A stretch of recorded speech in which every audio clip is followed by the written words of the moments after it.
Madame, Monsieur, bonsoir. Nous sommes en direct sur Al24 News. Soyez les bienvenus dans ce nouveau numéro de Cap sur l'Afrique, votre rendez-vous hebdomadaire avec les questions africaines.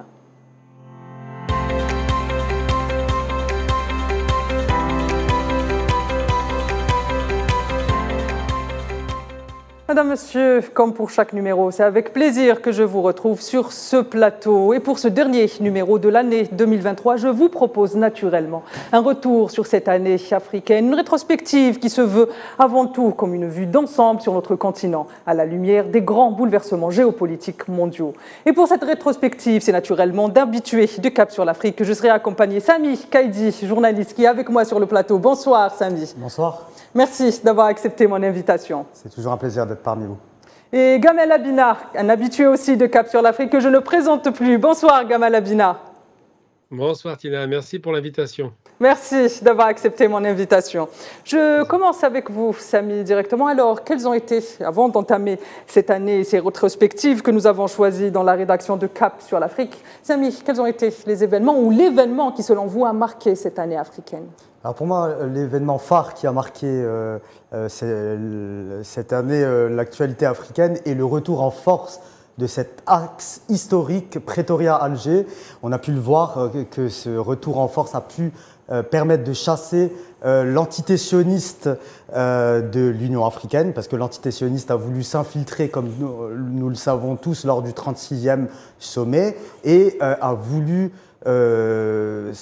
s'infiltrer sur le continent en obtenant un siège de pays observateur, ce qui est un scandale. Et le retour en force de cet axe Pretoria-Alger a réussi à mettre un terme à ce complot et à protéger le continent africain d'un grave danger. Très bien, Sami. Gamel, je vous pose la même question. Quels ont été les événements ou l'événement qui, selon vous, ont marqué l'actualité africaine tout au long de cette année 2023 ? Je dirais qu'il y a plusieurs éléments, effectivement, le rapprochement entre l'Algérie et l'Afrique du Sud, mais c'est un rapprochement qui était entendu. Il y a eu non seulement ce rapprochement, mais une accélération, puisque l'Égypte ou même le Nigeria leur avaient emboîté le pas, ce qui prouve que la cause était entendue. Et le second aspect, c'est effectivement, bon, ça n'a pas commencé en 2023, mais un bouleversement des rapports de force, avec tous ces coups de force militaires, avec ces changements de pouvoir inattendus, avec ces lignes qui changent, et surtout avec l'arrivée, j'ai envie de dire, d'un nouveau monde, d'un nouveau bloc qui est en train de se constituer, qui est le bloc de l'Est, donc la Russie, la Chine, qui deviennent de grands acteurs de façon très active sur l'Afrique.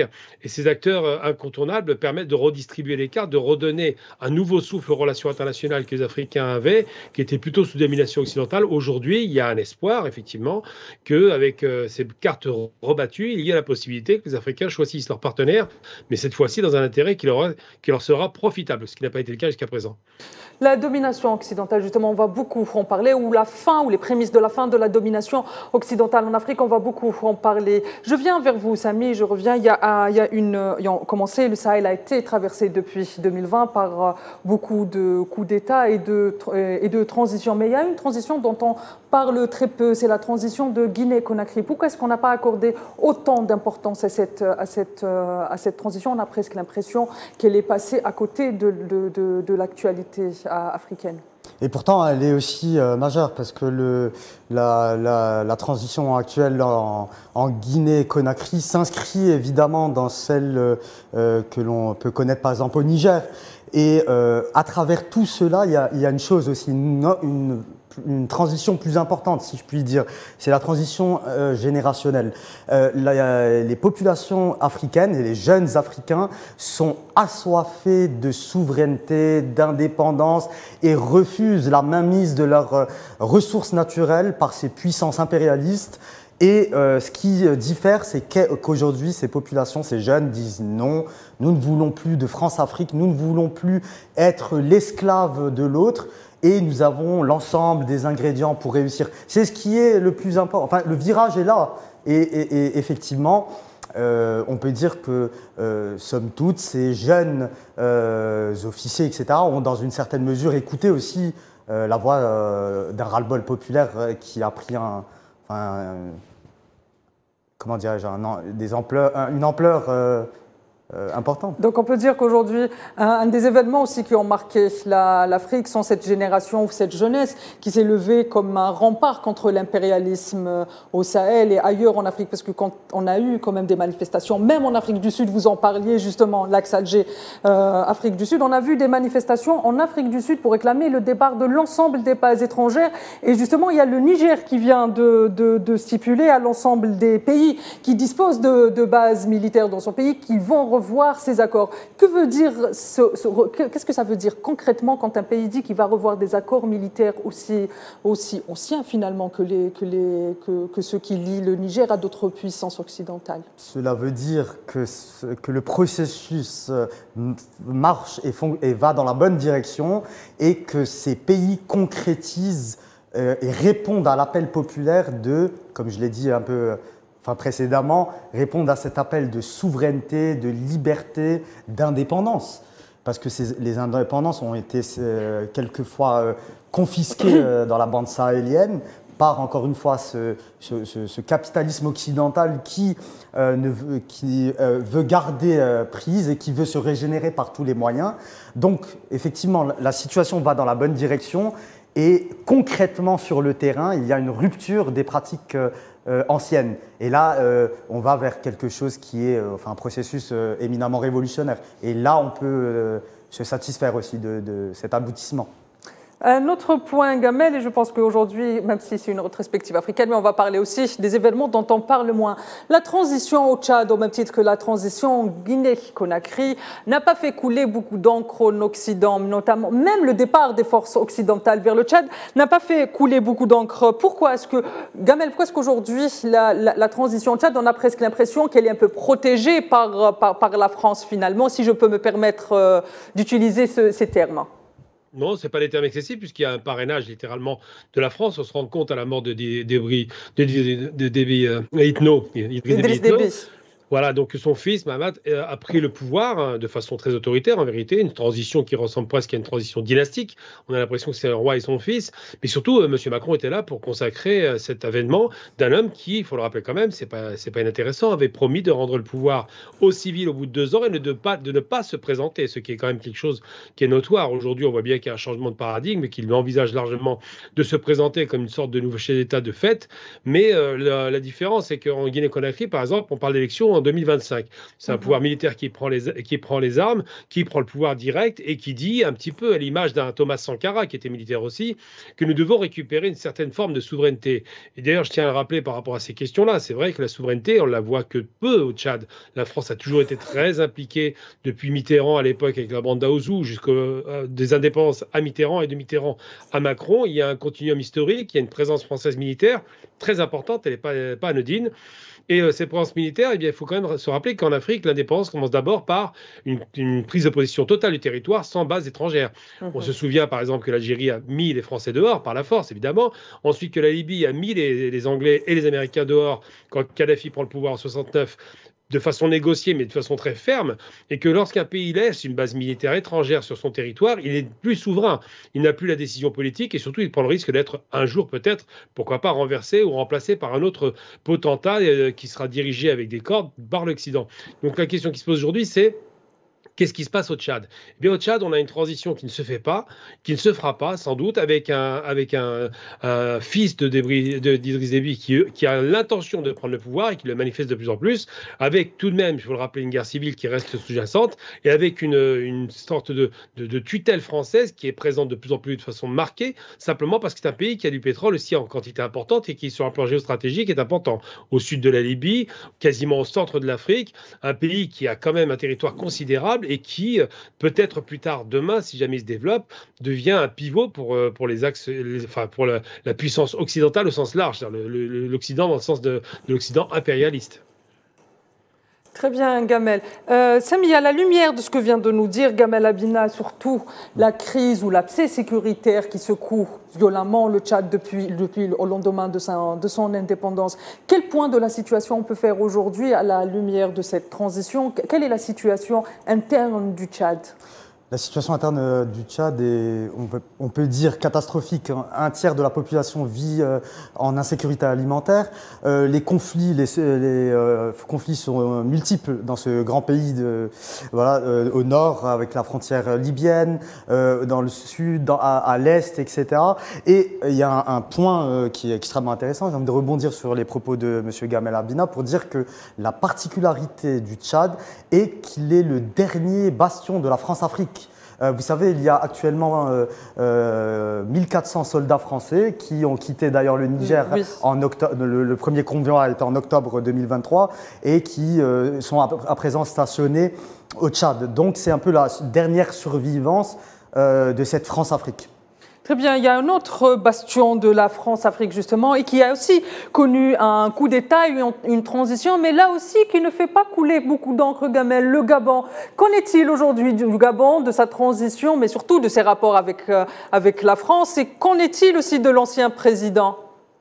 Alors là, il y a un particularisme gabonais qui n'a rien à voir avec les coups d'État et les coups de force qui ont été faits dans le Sahel, puisque l'ancien président se rapprochait plutôt du bloc de l'Est, du côté, il avait fait des accords avec la Russie, avec la Chine, donc il commençait à se détacher de ce rapport France-Afrique. C'est un pays qui est riche, il y a du pétrole, pas l'oublier, au large du Gabon, beaucoup de ressources naturelles comme du bois et autres, mais surtout c'est un pays qui a connu un coup d'État qui est plutôt anti-souverainisme, on dira, parce que les militaires qui lui ont ravi le pouvoir sont plutôt France-Afrique, sont plutôt proches de la France, ne sont pas en rupture, loin s'en faut, et semblent avoir de la sympathie de la part des autorités françaises qui, vous le noterez, n'ont pas condamné de façon si ferme ce coup de force qu'ils l'ont condamné au Mali ou simplement dans un pays qui a été problématique aussi, l'ex-Haute-Volta, donc le Burkina Faso, le pays des hommes intègres, qui ont repris le pouvoir par la force, comme en son temps Sankara l'avait fait. Donc c'est vrai que le Gabon est une spécificité parce que Total, finalement, c'est le grand argentier, c'est le grand décideur, c'est lui qui donne le là et c'est lui qui désigne quasiment les futurs pouvoirs qui vont être mis en place. Et il se trouve que l'ancien président, le fils d'Ali Bongo, a décidé de prendre des positions qui lui ont été défavorables. Alors évidemment, il y a eu des problèmes de gestion assez importants, de corruption, il y a beaucoup de choses à lui reprocher, mais ses choix politiques, ses derniers choix politiques ont certainement accéléré sa chute. Est-ce que finalement, Gamel, selon vous, on peut dire que cette année 2023, la sécurité et la stabilité ont été des défis pour l'Afrique ? Ben moi, j'ai envie de dire paradoxalement que c'est le contraire qui se produit. C'est-à-dire qu'évidemment, quand il y a des coups de force, il y a forcément un sentiment d'instabilité ou d'insécurité. Sauf que ces coups de force, très souvent, sont accueillis de façon très favorable par la population, ce qui n'était pas le cas du temps de la guerre froide. Un coup de force militaire, on savait que c'était une guerre derrière. Mais là, c'est pas du tout ce qui se passe.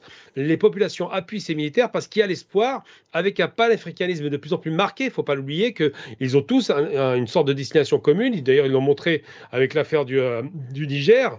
Des pays africains qui avaient déjà vu ces coups de force, je parle du Mali, je parle du Burkina, je parle évidemment de la Guinée, on dit si jamais vous attaquez le Niger, il faisait référence aux Français ou la CEDEAO, nous interviendrons militairement. Donc ça c'est déjà un destin commun qui est assez extraordinaire, il faut souligner, et surtout ces militaires sont jeunes, sont au diapason de la population, qui a des réclamations, qui se rend bien compte qu'il y a un problème de France-Afrique, effectivement, mais pas seulement. Il y a aussi l'Afrique-Portugal, il y a encore des résurgences de l'ancienne puissance, l'Afrique espagnole, l'Afrique anglaise, ça va de soi, la plus importante, mais il n'en demeure pas moins que ces coups de force ne sont pas aussi inquiétants qu'on peut le penser, parce que ces militaires veulent remettre de l'ordre dans la maison Afrique, dans leur maison à eux en vérité, et se disent par une direction militarisée littéralement, nous allons sortir de l'ornière des difficultés économiques, des difficultés de corruption, des difficultés de tutelle de l'ancienne puissance coloniale, et nous allons récupérer une souveraineté qu'on nous a confisquée il y a longtemps, en 1960 pour être très précis, puisque ce ne sont pas des décolonisations, ce sont des distributions de cartes qui ont été faites par le général de Gaulle.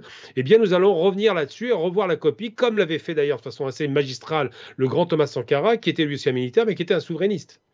Très bien, madame, monsieur, il y a Jonathan Batangen qui vient de nous rejoindre. Bonsoir Jonathan, merci d'avoir accepté notre invitation. Bonjour ma sœur Simane, bonjour à mon frère Gamal que j'ai suivi dans le direct. C'est un plaisir, un réel plaisir d'être encore parmi vous. Et un bonjour spécial à tous les téléspectateurs. Très bien, merci. Jonathan aussi est un habitué de Cap sur l'Afrique. Avec lui, nous avons abordé bon nombre de dossiers. Jonathan, la prochaine question est pour vous. En Éthiopie, il y a eu les signatures historiques d'accords de paix entre les rebelles du Tigré et le pouvoir fédéral de Ahmed Abiy. Ce conflit en Éthiopie avait fait couler beaucoup d'encre en Occident, allant jusqu'à s'imaginer la fin du mandat de Ahmed Abiy. Pourquoi est-ce que ce conflit a tant intéressé l'Occident? En fait, le conflit du Tigré fait partie d'une vaste géopolitique qui est actionnée par les sionistes. Il y a la question de l'eau. La question de l'eau qui va devenir un problème crucial pour les années à venir. La question de l'eau se pose au niveau de l'Éthiopie avec l'exploitation du barrage de la Renaissance.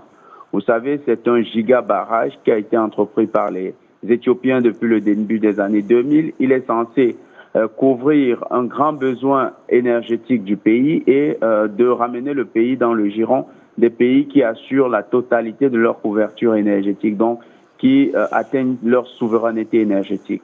Alors, le conflit en Éthiopie autour de l'eau, c'est 3 pays, le Soudan et également l'Égypte. Mais on se demande bien pourquoi et comment Israël est concerné ou bien les sionistes sont concernés.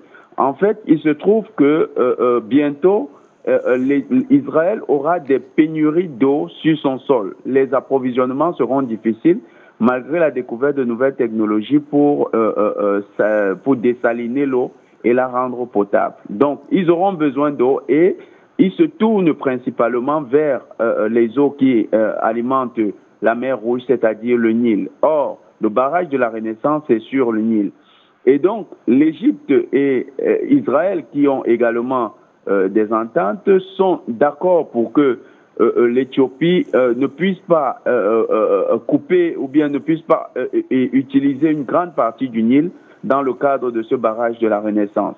La guerre du Tigré est donc dans la continuité de cette tentative de déstabilisation de la politique en Éthiopie et de contraindre Addis Abeba à s'asseoir à la table de négociation ou bien à se voir désormais amputé d'une partie de son territoire qui va devenir un État souverain. Il faut noter que l'autre partie du lien avec Israël, c'est qu'au Tigré, vous avez les fameux Falachas. Les Falachas sont les Juifs noirs qui sont totalement liés aux Juifs d'Israël et qui parfois, dans les migrations, on a connu des vagues de migration, sont allés rejoindre Israël. Alors, comment l'Occident s'est-il senti concerné? Simplement, c'est que les sionistes tiennent le contrôle des centres de décision en Occident et les sionistes qui actionnaient le conflit dans le Tigré. Vous avez vu le directeur général de l'OMS qui était assez impliqué dans ce conflit du Tigré parce que lui-même il est Falacha. Donc ce dernier était même soupçonné d'approvisionner en armes les combattants du Tigré. Vous avez vu qu'il avait une posture très favorable à la partition de cette partie du territoire. Il avait autour de lui un lobbying qui permettait d'atteindre tous les centres de décision en Occident. Il y avait même à ses côtés ce qu'on a appris le grand lobby juif aux États-Unis qui manœuvrait pour que le projet puisse aboutir. Donc les chancelleries occidentales se sont à plat ventre exactement comme on l'a constaté sur le dossier palestinien en soutenant de manière aveugle les Tigréens. On se souvient qu'en fin d'année 2022, il y avait même des communications qui laissaient croire que les Tigréens devaient prendre la capitale Addis Abeba et on a vu dans ce sens l'ambassade d'Allemagne et même les autres ambassades de l'Union européenne qui communiquaient en demandant à leurs ressortissants de ne plus aller à Addis Abeba. Addis Abeba était marqué comme zone rouge même par les États-Unis. C'était assez étrange, bien que le pays n'avait que quelques 20% du territoire qui était menacé de partition et où on enregistrait les combats d'une intensité assez élevée. C'était un discours assez alarmiste qui voulait en fait communiquer dans le sens de donner l'avantage aux Tigréens. C'est ça un peu la situation du Tigré et des autorités du Premier ministre Abiy Ahmed. Très bien, on reste toujours sur cet axe de la sécurité et de la stabilité en Afrique.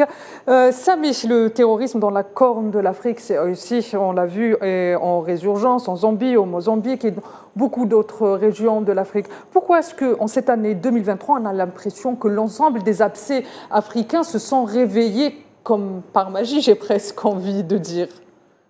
Écoutez, notre cher ami Jonathan a dit vrai. Vous savez, le terrorisme est souvent utilisé par ces puissances impérialistes occidentales, par l'entité sioniste aussi, pour déstabiliser des régions.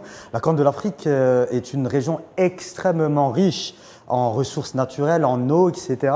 La déstabilisation de l'Éthiopie aussi est, dans une certaine mesure, une volonté de contrôle aussi de ces ressources et de cet axe-là, parce que il a cité le barrage de la Renaissance. L'ensemble du flux du Nil transite par ça, et c'est un enjeu majeur. On a pu voir aussi dans le Soudan voisin, où le voyou Bernard-Henri Lévy, qui est un peu cette ponte de ce lobby sioniste mondial, a tenté aussi de déstabiliser toute cette région. Dans ce sillage, il faut aussi rappeler les efforts de l'Algérie pour la médiation et pour le règlement pacifique des différends. Donc en 2021, l'Algérie a proposé ses offres de services pour une médiation, pour le règlement de cette crise et pour éviter qu'elle n'ouvre en fait la boîte de Pandore. Très bien, je vous emboîte le pas justement. Vous avez parlé du Soudan. Le Soudan, comme vous le savez, depuis le 15 avril dernier, connaît un important abcès sécuritaire qui oppose les forces de soutien rapide à l'armée du pays. Depuis le début du conflit, c'est-à-dire il y a 5 mois, plus de 12 000 morts et au moins 7 millions de déplacés et de réfugiés internes. Gamel Abinas, qu'on peut revenir rapidement avec vous sur les origines de ce conflit. Alors, au moment où le Soudan semblait aller droit vers une réconciliation nationale, vers une transition où le peuple et la transition, en dépit d'un coup d'État ou d'un coup de force à l'encontre de Hamdouk par Borhan, commençait un peu à aller de l'avant, se retrouve plongé dans un abcès qu'on n'arrive plus à décrypter. Quelles sont les origines de ce conflit?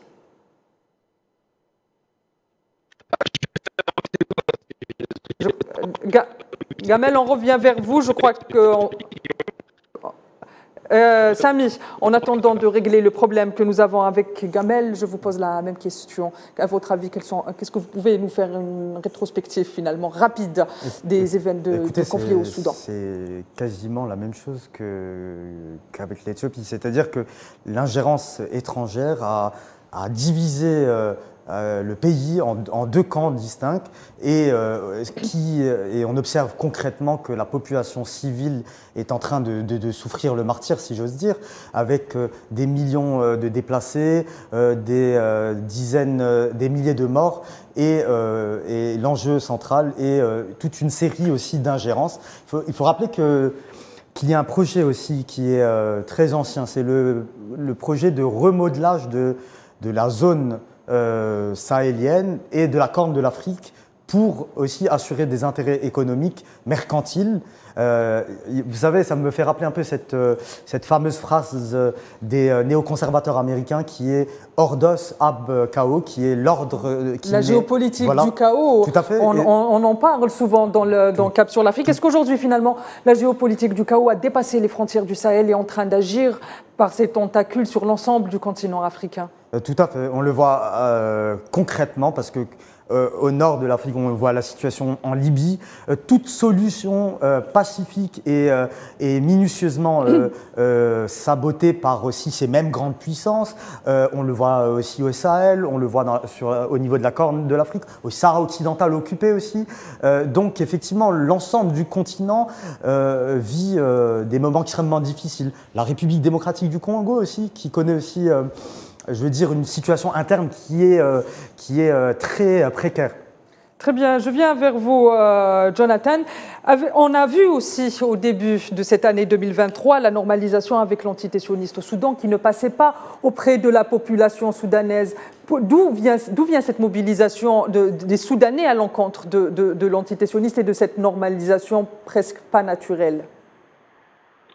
Vous savez, la question du Soudan est très complexe parce qu'au Soudan, on a je t'aime moi non plus, mais avec beaucoup d'ambiguïté au sein de l'appareil dirigeant.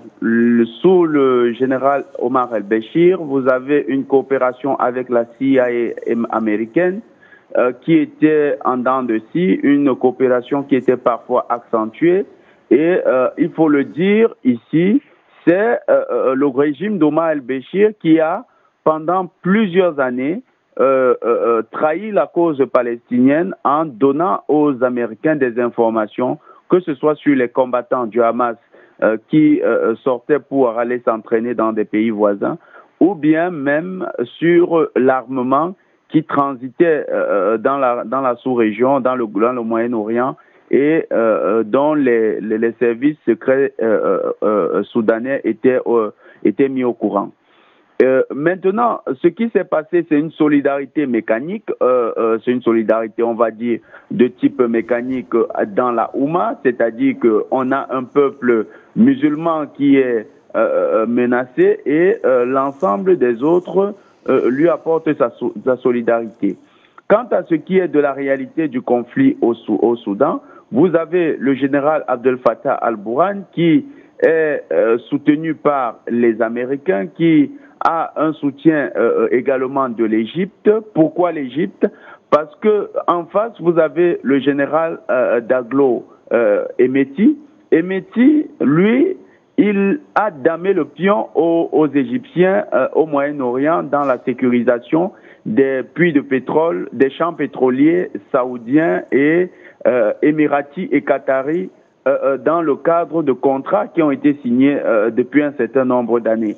Et le fait de voir Emeti remonter avec près de 111 000 hommes dans le Moyen-Orient au détriment des intérêts égyptiens, les Égyptiens voient dans cet homme d'un très mauvais œil et le prennent pour un concurrent sérieux sur le plan sécuritaire, se disent que s'il prend le contrôle du Soudan, il pourrait effectivement devenir le partenaire numéro 1 de la sécurisation des champs pétroliers au Moyen-Orient. Donc, à ce niveau, l'adversité est constituée avec l'Égypte. Pour les États-Unis qui soutiennent Al-Burhan, c'est surtout la crainte de voir les alliés d'Emeti, qui sont les Russes, devenir le premier partenaire de l'État soudanais.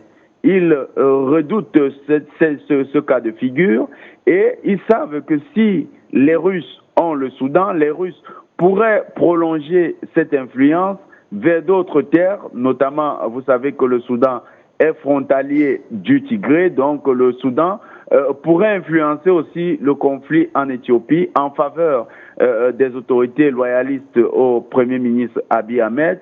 Et ça pourrait aussi avoir une influence parce que le Soudan a une vieille tradition d'influence au niveau de l'Érythrée. Alors, avec ces craintes, ils se disent, pardon, pas l'Érythrée, au niveau de la Somalie, parce que les Russes sont également présents en Érythrée. Donc, avec tout ça, ils se disent la corne de l'Afrique risque de basculer dans le giron russe. Et la corne de l'Afrique, c'est deux points très importants. C'est le détroit de Bab el-Mandeb et c'est le détroit de Bab el-Mandeb et c'est justement la remontée jusqu'au canal de Suez. Très bien. Donc, Jonathan, je vous demanderai de garder cette idée bien au chaud, parce qu'on va se retrouver dans après une courte page de publicité, madame, monsieur.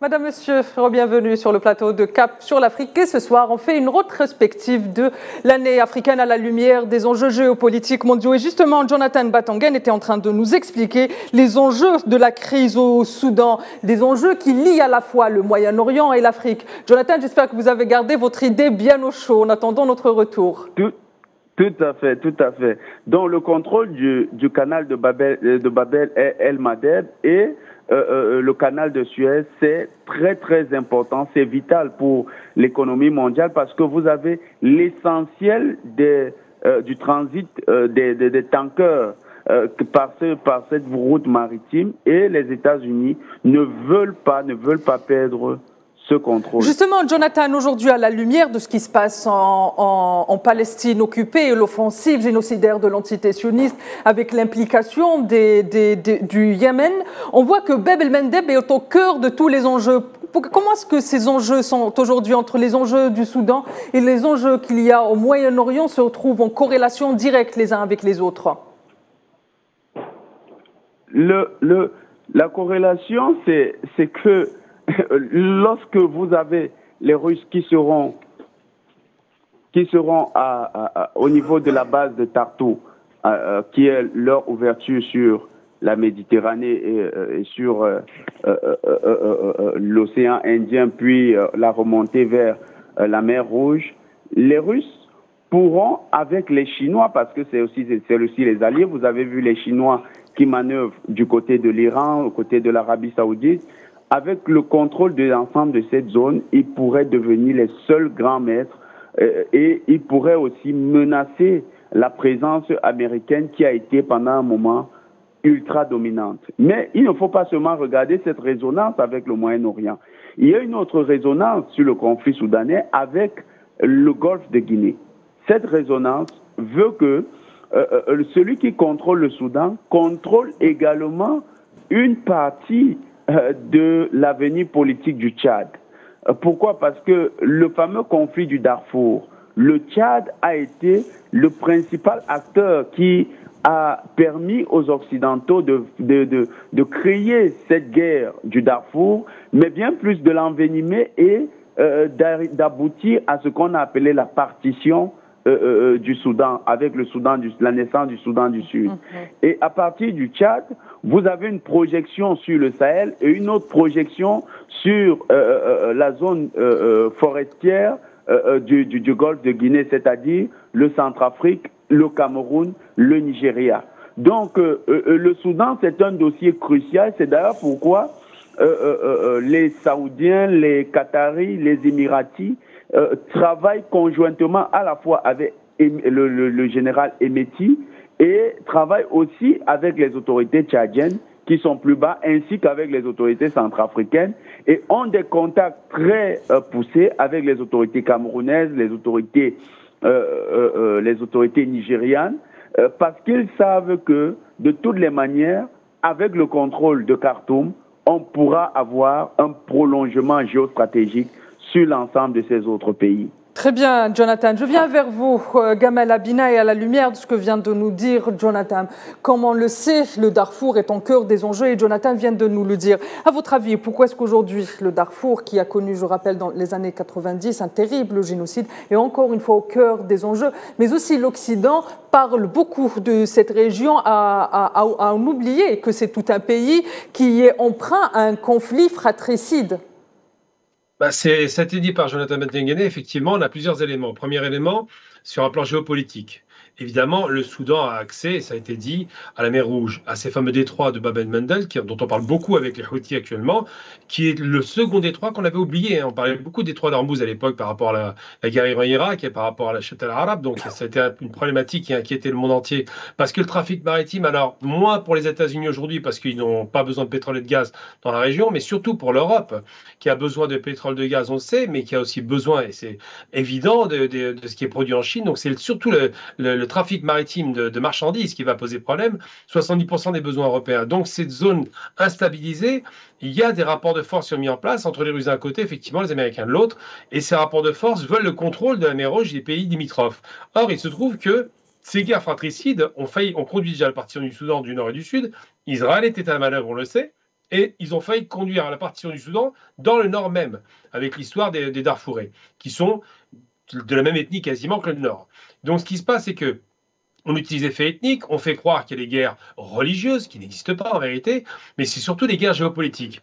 Donc si le Soudan, comme on le voit avec l'Éthiopie par exemple, on en a parlé tout à l'heure, l'Amérique avait alimenté la guerre avec l'Éthiopie, je veux dire, il ne faut jamais oublier que les Tigriens étaient reçus aux États-Unis, les 5 organisations, pour se réunir contre le pouvoir central d'Abiy Ahmed, qui était proche, effectivement, et ça a été dit, qui s'est rapproché des Chinois et des Russes. Donc la question de cette nouvelle guerre froide qui ne donne pas son nom, elle est réelle. Donc ces pays sont géopolitiquement hyper importants parce que placés dans la route du pétrole, du gaz et des Indes, et puis la nouvelle route de la soie.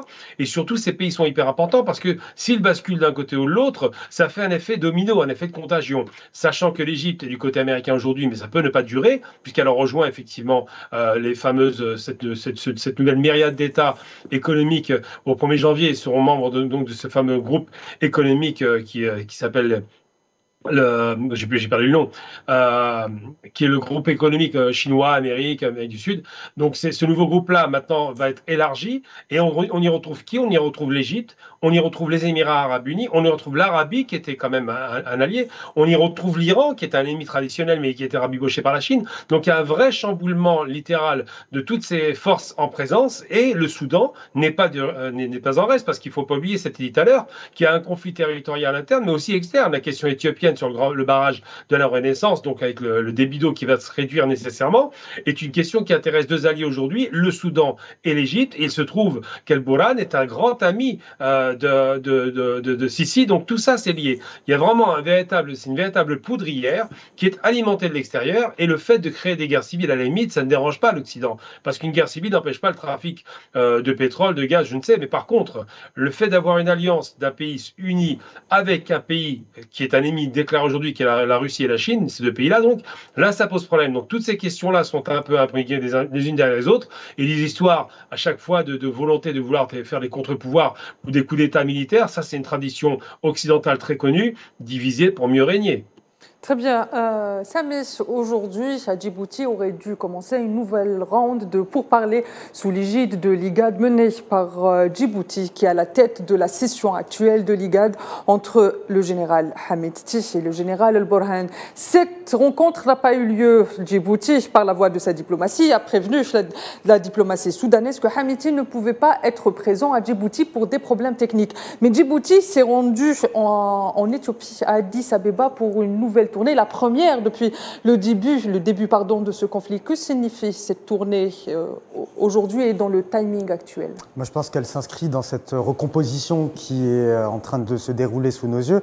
Ce qui se passe notamment en mer Rouge ou en Corne de l'Afrique n'est que la résultante de cette recomposition géopolitique globale, et chacun essaye de tirer vers lui de nouvelles alliances, etc. Il est extrêmement intéressant si ma mémoire ne me trompe pas, quand on a parlé précédemment de Bab el-Mandeb, également du détroit d'Ormuz et du canal de Suez, c'est, je pense, 80% du transit du gaz et du pétrole à l'échelle globale. Il y a un autre fait aussi, c'est qu'il y a ce fameux projet chinois de la nouvelle route de la soie et un Occident qui, par tous les moyens, essaye de contrecarrer ce projet-là qui est extrêmement important pour la Chine et pour une grande partie aussi du continent africain. Et effectivement, ces pays comme Djibouti, etc., vont essayer s'inscrire dans une logique ou une autre. Très bien, je reviens vers vous, Jonathan, pour la dernière question concernant cet abcès sécuritaire au Soudan qui a marqué l'actualité africaine. On a vu aussi une autre médiation, celle de l'Arabie saoudite et des États-Unis. L'Arabie saoudite, qui est aujourd'hui une diplomatie timide, mais qui tente d'aller vers une diplomatie d'influence, aux côtés des États-Unis, qui est une diplomatie ancienne et qu'on connaît en Moyen-Orient et en Afrique, qui défend ses intérêts, bien évidemment. Est-ce qu'aujourd'hui, ces deux pays peuvent réussir leur médiation et aller vers la paix, où les enjeux de l'un et de l'autre peuvent entraver cette route vers la paix au Soudan, finalement? C'est très intéressant votre question, parce qu'en fait, voilà un dossier qui permet de comprendre que de plus en plus, on assiste à un divorce entre intérêt américain, intérêt états-unien et intérêt saoudien. Pourquoi? Parce que en fait, les Saoudiens, eux, leur intérêt actuellement, c'est de voir un compromis avec Hemeti qui sera mis en évidence, qui sera davantage proposé dans le cadre d'une transition, tandis que les États-Unis préfèrent garder l'establishment actuel avec le général Al Bourhan. Donc, vous avez deux forces qui soutiennent deux individus, deux protagonistes dans ce combat, dans cette guerre, et dans cette guerre fratricide, il faut le dire, et les deux se proposent comme étant les porteurs du dialogue, des pourparlers. C'est comme si vous aviez deux parrains de deux groupes antagonistes qui se proposent de discuter. Vous savez qu'à ce niveau-là, les échanges ne vont pas porter sur principalement la paix, mais sur les intérêts des uns et des autres, en sacrifiant certainement un ensemble de pions sur le terrain. Donc, les États-Unis et l'Arabie saoudite, c'est certainement des discussions au sommet sans véritablement tenir en compte les intérêts véritables du peuple soudanais. C'est aujourd'hui malheureusement la situation concrète de ce qu'est le Soudan. C'est un pays en proie à une guerre fratricide, mais une guerre fratricide alimentée par des puissances étrangères. L'Arabie saoudite, son intérêt, c'est de voir Hemeti, qui assure déjà la sécurité des champs pétroliers, conforté dans sa position de nouveau dirigeant soudanais. Les États-Unis, pour eux, il y a le fameux complexe industrialo-militaire soudanais qu'il faut préserver et mettre hors de portée d'un potentiel partenaire de la Russie. Donc, pour les États-Unis, c'est vital, surtout que ce complexe industrialo-militaire est lui-même adossé sur le complexe industrialo-militaire en Égypte, qui lui-même est adossé sur celui états-unien. Donc, pour eux, il faut sauver cette chaîne de valeurs militaires, cette chaîne de valeurs de défense qui est une continuité de la politique de sécurité des États-Unis. Et il faut aussi, pour les États-Unis, préserver leur zone d'influence au Moyen-Orient qui s'étend dans ce qu'ils appellent le Grand Moyen-Orient jusqu'au Soudan et qui leur permet d'avoir une meilleure lisibilité parce que, souvenons-nous, le Soudan a été pendant longtemps une zone d'entraînement des combattants qui étaient déployés sur l'ensemble des pays du Moyen-Orient, notamment en Afghanistan et dans d'autres pays, au Pakistan même également, et même en Somalie, des combattants qui revenaient se battre dans des groupes dits terroristes, mais qui sont parfois des groupes manipulés par la CIA. Donc, la CIA veut garder ce territoire du Soudan qui est un réservoir de combattants, mais aussi une zone d'entraînement clandestine, une zone qui leur permet d'entretenir le chaos, et vous avez parlé de la géopolitique du chaos, qui leur permet d'entretenir le chaos au Moyen-Orient. Ils ne veulent pas le perdre, ils se disent que si c'est Hemeti qui prend les commandes, Hemeti pourrait, dans son partenariat stratégique avec les Russes, être un obstacle à la réalisation de leurs propres desseins. Vous avez donc un dialogue au sommet entre deux puissances, deux pays importants de la région. Il y a les États-Unis, il y a l'Arabie saoudite. Ce n'est pas à véritablement parler des pourparlers qui mettent au centre les intérêts des Soudanais. Très bien. Madame, monsieur, on finit avec cette note de Jonathan Botangan, cette partie, et on va vers une autre partie. Comme viennent de nous expliquer nos invités, nos intervenants tout au long de cette émission, le monde arabe, le Moyen-Orient et l'Afrique cette année, au-delà étant l'étendue géographique l'un de l'autre, ont eu des destins presque similaires, ou bien ils ont été dans la même bulle géopolitique, sous l'influence de la géopolitique du chaos des grandes puissances. Je viens vers vous, Gamel Abina. La politique d'influence de l'entité sioniste est une réalité dont on n'a pas arrêté de parler dans Cap sur l'Afrique. Mais il y a un point qu'on n'a pas abordé tout au long de cette année. Comment fonctionne cette politique d'influence de l'entité sioniste en Afrique ? Vous savez, il y a déjà une chose qui vient d'être dite par rapport à l'émission qu'on vient de traverser, c'est plusieurs éléments. D'abord, depuis 30 ans, depuis la chute du mur de Berlin, l'ogre, l'ennemi de l'Est, l'ennemi communiste, avait disparu au profit d'un ennemi mythifié, fabriqué de toutes pièces, qui était l'islam politique et les mouvements djihadistes. Donc ça a été alimenté, ça a été très très alimenté. Finalement, la guerre a été totale avec l'invasion de l'Irak, de la Syrie, tous ces pays-là, ou la destruction de la Somalie, enfin on multiplie le Soudan, et on se rend bien compte que l'hydre islamiste n'est pas très solide. Donc les Américains ont perdu un ennemi qu'ils avaient fabriqué et alimenté. L'Arabie se détachait de ces questions politiques, d'islam politique, pour être très précis. En revanche, là, on revient sur du réel. À nouveau, c'est l'Est contre l'Ouest. Donc à l'époque, on avait l'influence de l'Occident communiste, de l'Orient communiste face à l'Occident. Après, c'était l'Orient islamiste du Sud face à l'Occident. Aujourd'hui, on revient sur cette réalité, Est-Ouest. Et ce qui se passe, c'est que Israël, effectivement, qui est un agent, il ne faut pas le perdre de vue, de l'Occident dans le Moyen-Orient, qui est la principale base, joue sa carte aussi en Afrique, elle joue avec brio. Elle a été capable, alors que l'Afrique avait totalement rompu en 73, tous les pays africains, sans exception, leur relation avec cet État félon, qui passe son temps à nier les droits de l'homme, eh bien, ils ont fini au fur et à mesure en travaillant pendant des décennies avec des jeux d'influence, avec des jeux d'investissement, avec des propositions de sécurité alimentaire ou de sécurité tout simplement militaire, à convaincre quelques pays africains, et ça a commencé très vite, hein, pour rejoindre l'axe sioniste. Mais il se trouve que les guerres alimentées servent aussi les intérêts d'Israël. C'était dit au Soudan. On se rend bien compte que la partition du Soudan, c'est le soutien du Sud-Soudan contre le Nord. Après, ils ont alimenté effectivement en armes et en idéologie dans une certaine mesure. Et en règle générale, Israël a tendance à agir comme cela. Ils ont des soutiens très, très solides, même des soutiens passifs, on peut le dire. On parle de l'Égypte, c'est un soutien passif malgré tout.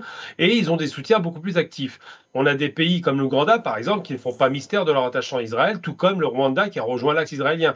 Donc tous ces pays-là sont en train un petit peu de jouer leurs cartes en solo, mais en vérité, l'Union africaine, il faut le rappeler, dans sa grande majorité, n'est pas favorable à Israël, puisque de toute façon, il voit bien que les crimes commis par l'entité sioniste sont un peu similaires à ce que l'Afrique du Sud a connu, à ce que les Africains en général sous la colonisation ont connu ou sous l'esclavage. Et c'est un peu l'idée de se dire on fait de nouveaux bantoustans en Palestine qui crée cette tension. Donc l'idée sioniste, c'est quoi? C'est une idée impérialiste, les Africains l'ont très bien compris, soutenue par tout l'Occident impérialiste, que les Africains voient aussi. Et de ce point de vue-là, la quête israélienne de toucher, les sionistes veulent toucher les cœurs des Africains, est difficile parce que d'abord, il n'y a pas de passé antisémite en Afrique, pour commencer, c'est la première des choses.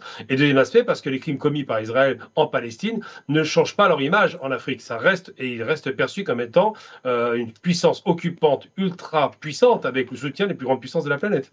Très bien. Samy, à la lumière de ce que vient de nous dire Gamel Abina, à votre avis, les pays comme les Émirats arabes unis qui ont fait allégeance à l'entité sioniste et qui tentent aussi de jouer à la diplomatie du chaos au Sahel notamment ou encore au Soudan, quels sont les objectifs des Émirats arabes unis aujourd'hui dans la région? Écoutez, des pays comme les Émirats arabes unis qui servent finalement de proxy à l'entité sioniste et aux intérêts occidentaux ne servent que l'agenda de l'Occident et de l'entité sioniste.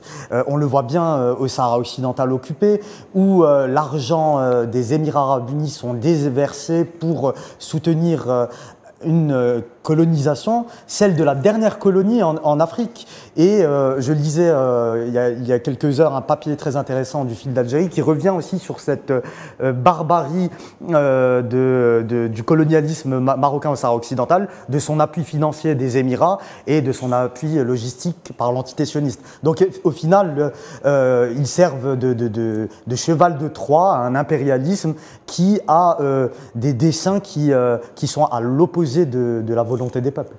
Très bien. Jonathan, à votre avis, cette année, il y a eu aussi un invité surprise tout au long de cette année. C'est dans la géopolitique, c'est le Sud globalisé mené par des pays comme l'Algérie ou encore l'Afrique du Sud. Est-ce que finalement, aujourd'hui, concernant le Sud globalisé, le monde arabe, le Moyen-Orient et l'Afrique mènent le même combat? Oui, effectivement, c'est le même combat.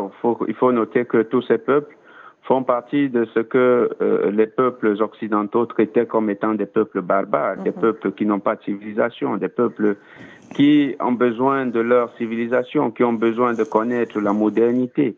Et la modernité, c'était quoi? C'était leur langue, leur religion, leur façon de penser, leur appréhension de la science. C'était ça.